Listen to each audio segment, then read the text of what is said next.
Learner, आज हम शुरू करेंगे नेक्स्ट चैप्टर। केमिस्ट्री का दूसरा चैप्टर है अम्ल, क्षार और लवण। ठीक है, तो सबसे पहले आपको जानना होगा कि व्हाट इज एसिड, अम्ल क्या होते हैं। ठीक है, तो अम्ल के कुछ कैरेक्टर होते हैं, जैसे स्वाद। अम्ल का स्वाद कैसा होता है? खट्टा, ये खट्टे होते हैं। ठीक है, दूसरा अम्ल, अम्ल कैसे होते हैं? ये नीले लिटमस को लाल कर देते हैं। ठीक है, नीले लिटमस को लाल कर देते हैं।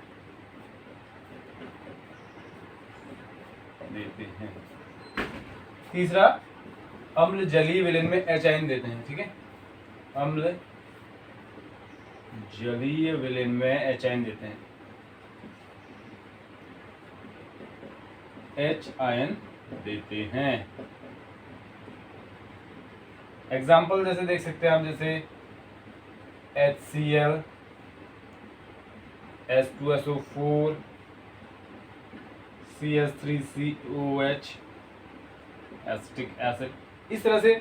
या फिर जो भी स्वाद में खट्टे होते हैं, जैसे नींबू, ये सब क्या है, इनमें कुछ ना कुछ अम्ल प्रेजेंट होता है। जैसे नींबू में एसिटिक एसिड प्रेजेंट होता है। ठीक है, इसी तरह से आप विनेगर में लीजिए, उसमें सिट्रिक एसिड होता है। तो ये सब अम्ल होते हैं।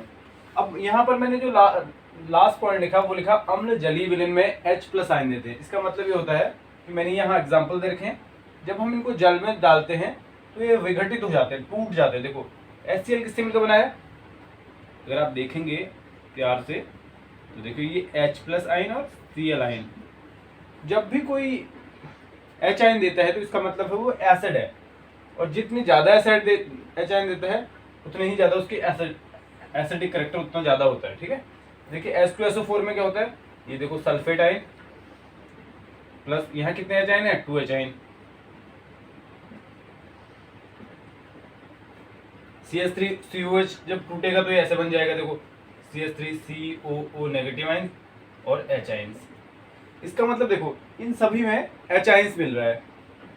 तो जब भी हम जल में डालते हैं किसी भी एसिड को तो वो H आयन देता है। जैसे HCl का ब्रेकडाउन हुआ या H2SO4 का, CH3COH का, तो आपको पहचानने में इजी रहेगा। ठीक है, नेक्स्ट इसके बाद आएगा आपका क्षार। क्षार को क्या बोलते हैं? बेस, इंग्लिश में बोलते हैं बेस या बेसिक बेस। जो क्षार होते हैं उनका स्वाद होता है कड़वा। स्वाद कैसा होता है? कड़वा। और एक और बात, जो भी बेस होते हैं, अगर आप उसको हाथ पे चेक करेंगे तो ये सॉफ्टी होते हैं, टच में सॉफ्ट की तरह लगेगा, जैसे साबुन होता है ना, वैसा टच लगेगा इनका। क्षार लाल लिटमस को, ये लाल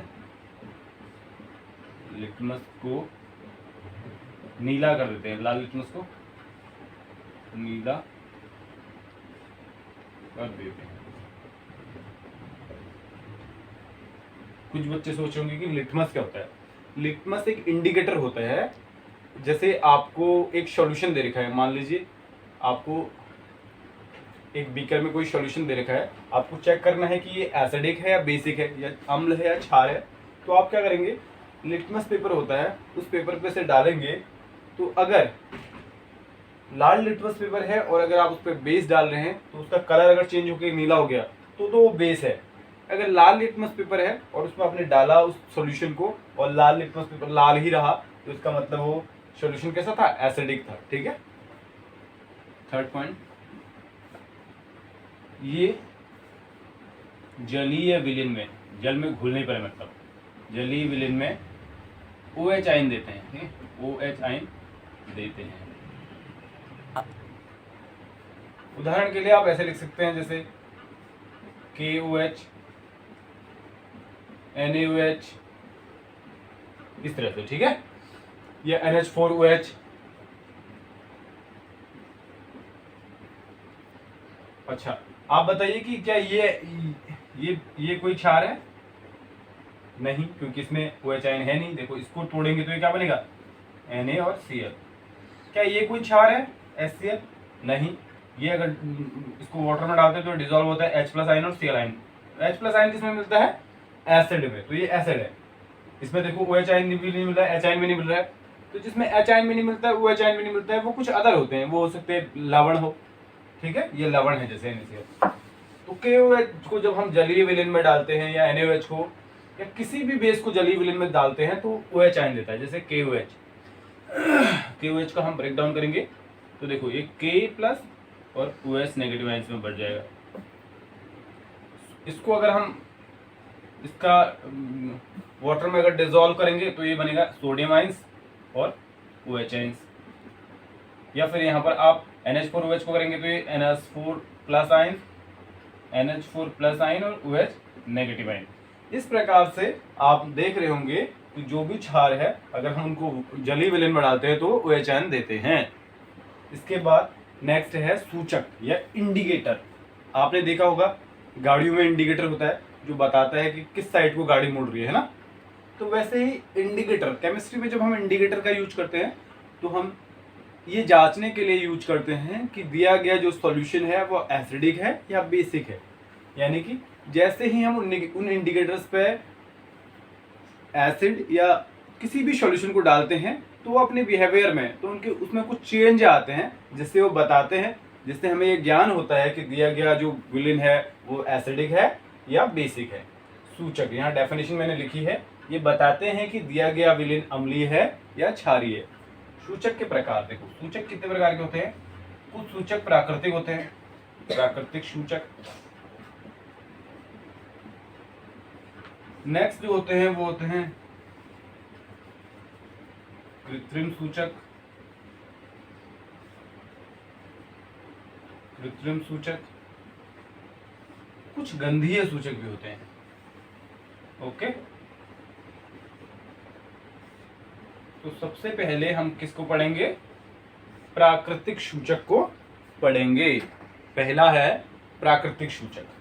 प्राकृतिक सूचक वो होते हैं जो हमें पौधों से प्राप्त होते हैं, ठीक है, ये पौधों से प्राप्त होते हैं, प्राप्त होते हैं। जैसे एग्जाम्पल के लिए लिखा है मैंने आपको यहाँ पर, एक तो लिखा है क्या? लाइकेन, दूसरा लिखा है हल्दी, सॉरी लिटमस, और दूसरा हल्दी, ठीक है। तो लिटमस पेपर ये भी एक प्राकृतिक सूचक होता है, हल्दी आप लोग जानते हैं। लिटमस पेपर पर अगर आप एसिड डालेंगे तो जो अगर वो लिटमस पेपर लाल है तो किस में कन्वर्ट हो जाता है? सॉरी, अम्ल जो है, अम्ल नीले लिटमस पेपर को लाल कर देते हैं। अगर लिटमस पेपर नीला होगा तो वो अम्ल डालने पर लाल हो जाएगा, ठीक है। अगर लिटमस पेपर पे आप क्षार डालेंगे तो लाल लिटमस पेपर किस में चेंज हो जाएगा? नीले में। इसी प्रकार हल्दी, हल्दी पर अगर आप अम्ल डालेंगे तो क्या होगा कि लाल लिटमस पेपर पीले में चेंज हो जाएगा। और अगर आप क्षार में, अगर आपका सॉल्यूशन क्षार है और अब हल्दी पर डालेंगे तो हल्दी का कलर चेंज हो जाएगा, कैसे हो जाएगा? पीला जो लिटमस पेपर था वो लाल कन्वर्ट हो जाएगा, ठीक है। तो रंग में परिवर्तन आता है जिससे हमें पता चलता है कि दिया गया जो सॉल्यूशन है वो एसिडिक है या बेसिक है। नेक्स्ट है कृत्रिम सूचक, ठीक है, ये रसायनों द्वारा बनाए जाते हैं। कृत्रिम मतलब होता है आर्टिफिशियल, जो खुद से बनाए गए हैं, ये रसायनों द्वारा, रसायनों से बनाए जाते हैं, ठीक है। जैसे मेथिल ऑरेंज, ठीक है, मेथिल ऑरेंज नाम का एक सूचक होता है, मेथिल ऑरेंज। दूसरा एक सूचक होता है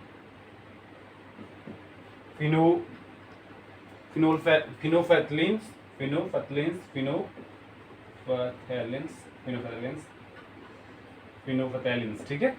ये जो होते हैं कृत्रिम सूचक होते हैं। इसके अलावा कुछ गंधीय सूचक भी होते हैं, ठीक है। तो गंधीय सूचक यानी कि इनकी गंध बताती है कि दिया गया जो सॉल्यूशन है वो एसिडिक है या बेसिक है, ठीक है। जैसे आप कुछ ऐसे पदार्थ होते हैं जिनकी गंध के आधार पर हम सॉल्यूशन को पता करते हैं कि ये एसिडिक है या बेसिक है, ठीक है। गंधीय सूचक गंध के आधार पर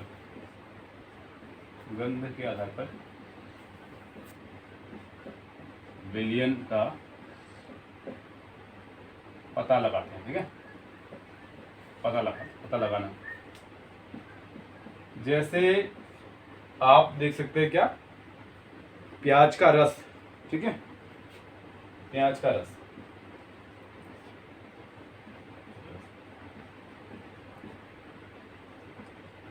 अम्ल और क्षार। देखो, अगर हम किसी अम्लीय सॉल्यूशन को प्याज के रस पे डालते हैं तो तीव्र दुर्गंध आती है, एक अजीब सी बदबू आती है। ठीक है, तीव्र दुर्गंध आती है। लेकिन क्षार में डालते हैं तो कोई फर्क नहीं पड़ता है, कुछ भी फर्क नहीं पड़ता। इसका मतलब है अगर हम प्याज के रस पे हमने एक सॉल्यूशन डाला और उसमें से कुछ फर्क नहीं पड़ा प्याज के रस पे, तो इसका मतलब है वो सॉल्यूशन कैसा था, बेसिक क्षारीय था। ठीक है, कोई परिवर्तन नहीं,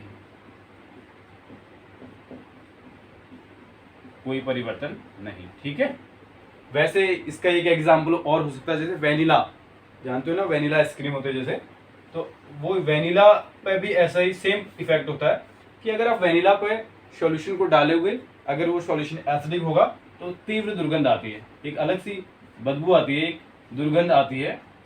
लेकिन अगर वो सॉल्यूशन बेसिक होगा, क्षारीय होगा, तो उसकी खुशबू में या वेनिला का जैसा खुशबू थी उसमें कोई भी परिवर्तन नहीं होगा, जैसे वो पहले था वैसे ही रहेगा। ठीक है, तो ये हो गए सूचक समाप्त। ठीक है, तो ये हो गए सूचक समाप्त। टॉपिक है अम्ल व क्षार की धातु से अभिक्रिया। अब हम केमिकल प्रॉपर्टी पढ़ रहे हैं। ठीक है, तो अम्ल क्या होते हैं, अभी मैंने बताया था, जो H आयन देते हैं। फॉर एग्जाम्पल HCl या H2SO4 या और भी जिनमें H आयन बनता है वो सब एसिड होते हैं। तो इनकी धातु से अभिक्रिया करानी है। मैंने धातु यहाँ पहले से लिखे हुए हैं, आप किसी भी धातु को लिख सकते हैं जिनमें लास्ट अंतिम कक्षा में 3 इलेक्ट्रॉन तक होते हैं। ठीक है, वो लगभग धातु होते हैं सभी। तो आप मैं यहाँ पर रिएक्शन करा देता हूँ, मान लो Na के साथ दूसरी रिएक्शन करा देते हैं Cu के साथ। ठीक है, तो आप देख सकते हैं क्या होता है। देखो, कभी भी जो रिएक्शन, ये एक तो ये आपको दिख रहा होगा कि ये डिस्प्लेसमेंट रिएक्शन है। डिस्प्लेसमेंट में क्या होता है कि एक धातु जो है दूसरे को डिस्प्लेस कर देती है, यानी कि यह आयन को हटा देगा, सोडियम आयन। ठीक है, दूसरा आप इसको ऐसे ब्रेक कर सकते हो। देखो, H+ आयन Cl आयन, मैंने ऐसा क्यों लिखा, क्योंकि हाइड्रोजन के पास एक इलेक्ट्रॉन होता है अंतिम कक्षा में, तो उसको हम प्लस आयन से दर्शाएंगे। क्लोरीन आयन के पास एक इलेक्ट्रॉन की कमी होती है अंतिम कक्षा में ऑक्टेट पूरा करने के लिए, 2, 8, 7 होता है ना। अगर एक और इलेक्ट्रॉन होता तो 18 हो जाते क्लोरीन के पास, तो क्लोरीन के पास एक की कमी होती है, इसलिए हम नेगेटिव आयन से दर्शाते हैं। सोडियम आयन के पास एक इलेक्ट्रॉन एक्स्ट्रा होता है। सोडियम आयन का एटॉमिक नंबर होता है 11, सोडियम इलेक्ट्रॉन का, सोडियम एटम्स का, एलिमेंट का। तो सोडियम के जो एटम होता है उसमें होता है 2, 8, 1, अंतिम कक्षा में एक इलेक्ट्रॉन एक्स्ट्रा है, तो ये एक इलेक्ट्रॉन को डोनेट करता है। आप सभी को पता है हमेशा पॉजिटिव आयन और नेगेटिव आयंस की रिएक्शन हो जाती है, तो ये बन जाएगा NaCl plus H। Actually hydrogen gas बनती है, तो आप इसको डबल कर लीजिए 2। अब क्या हुआ, देखो 2NaCl बन जाएगा, 2Na 2Cl, और बचा क्या, H2। नीचे भी आप देख सकते हैं कॉपर सल्फेट आयन के साथ रिएक्शन कर लेगा, कॉपर सल्फेट बनेगा, और बचेगा क्या, हाइड्रोजन गैस। ठीक है, देखो अम्ल में हो गया था, वैसे हम क्षार में भी कर सकते हैं। जैसे मैंने क्षार लिया, सोडियम हाइड्रोक्साइड। ठीक है, इसके हमने करा दी किसी भी अम्ल, किसी भी धातु के साथ रिएक्शन, जैसे sodium, copper, magnesium, aluminium, zinc, किसी को भी साथ भी करा सकते हैं। तो मान लिया हमने जिंक के साथ रिएक्शन करा इसकी। ठीक है, तो आप लोगों को पता होगा जिंक के पास कितने पॉजिटिव आयन होते हैं, 2 पॉजिटिव आयन होते हैं। ठीक है, तो ऐसी स्थिति में आपको पता है सोडियम आयन के पास 1 पॉजिटिव आयंस होता है, और OH यानी कि हाइड्रोक्सी ग्रुप के पास 1 नेगेटिव आयंस। तो आपको 2 से मल्टीप्लाई करके आयंस को इक्वल करना पड़ेगा। इसके पास नेगेटिव आयन होते हैं तो ये इसके साथ मिल जाएगा, ZnOH2। OH कितने थे, 2, और ठीक है OH2 ऐसा हो सकता है, या फिर आप इसको ऐसे भी लिख सकते हैं, क्योंकि यहाँ पर हाइड्रोजन गैस रिलीज होती है, तो आप उसको पहले हाइड्रोजन गैस को अलग कर लीजिए, और बचेगा क्या, ZN2 Na2ZnO2, ठीक है, ये बन सकता है, देखो Na2ZnO2 ये बन जाएगा। तो जब अम्ल और क्षार के साथ रिएक्शन होती है, तो क्षार के साथ जब कोई धातु रिएक्शन करती है तो क्या बनता है, हाइड्रोजन गैस रिलीज होती है। धातु कार्बोनेट की अम्ल से अभिक्रिया, धातु मतलब इन सभी को धातु बोलते हैं। इनके साथ अगर हम कार्बोनेट आयन को जोड़ दें, कार्बोनेट आयन क्या होता है, CO3 नेगेटिव आयंस ना, तो अगर हम 2 नेगेटिव आयंस होता है, तो सोडियम के साथ अगर हम 2 नेगेटिव आयंस को जोड़ेंगे तो देखो CO3 को जोड़ेंगे तो ये सोडियम कार्बोनेट बन गया। यहाँ पर हमको 2 लिखना पड़ेगा क्योंकि कार्बोनेट आयन कैसे लिखते हैं, CO3 2 negative ions. 2 negative ions के साथ कौन जुड़ेगा, जो 2 पॉजिटिव आयन होगा। आपको पता है सोडियम आयंस के पास 1 पॉजिटिव चार्ज होता है, अगर हम 2 बार सोडियम लिख देंगे तो 2 पॉजिटिव चार्ज हो जाएगा। इसकी हमको एसिड से रिएक्शन करानी है, तो कोई भी एसिड ले सकते हैं। फॉर एग्जांपल हमने ले लिया HCl, तो आपको पता है यहाँ पर 2 पॉजिटिव और 2 नेगेटिव आयन है, तो यहाँ पर भी हमको वही करना पड़ेगा, 2 पॉजिटिव और 2 नेगेटिव आयन। H आयन के पास 1 पॉजिटिव आयन होता है, Cl के पास 1 नेगेटिव आयन होता है, तो 2 से मल्टीप्लाई कर देंगे, ठीक। तो बनता क्या है, सबसे पहले जब रिएक्शन होती है तो पहला बनता है आपका नमक, ठीक है, 2NaCl, और इस प्रोसेस में वाटर बनता है और कार्बन डाइऑक्साइड रिलीज होती है। देखो Na2CO3 से रिएक्शन करेंगे तो पॉजिटिव आयंस और ये नेगेटिव आयंस रिएक्शन करके NaCl बना लेंगे। इस CO3 में से CO2 बन जाता है, बाकी ये 2H आयन बने और एक ऑक्सीजन बचा तो H2 बन गया, ठीक है। नेक्स्ट है धातु हाइड्रोजन कार्बोनेट की अम्ल से क्रिया। धातु हाइड्रोजन कार्बोनेट क्या होता है, पहले आपको पता होना चाहिए हाइड्रोजन कार्बोनेट क्या होता है।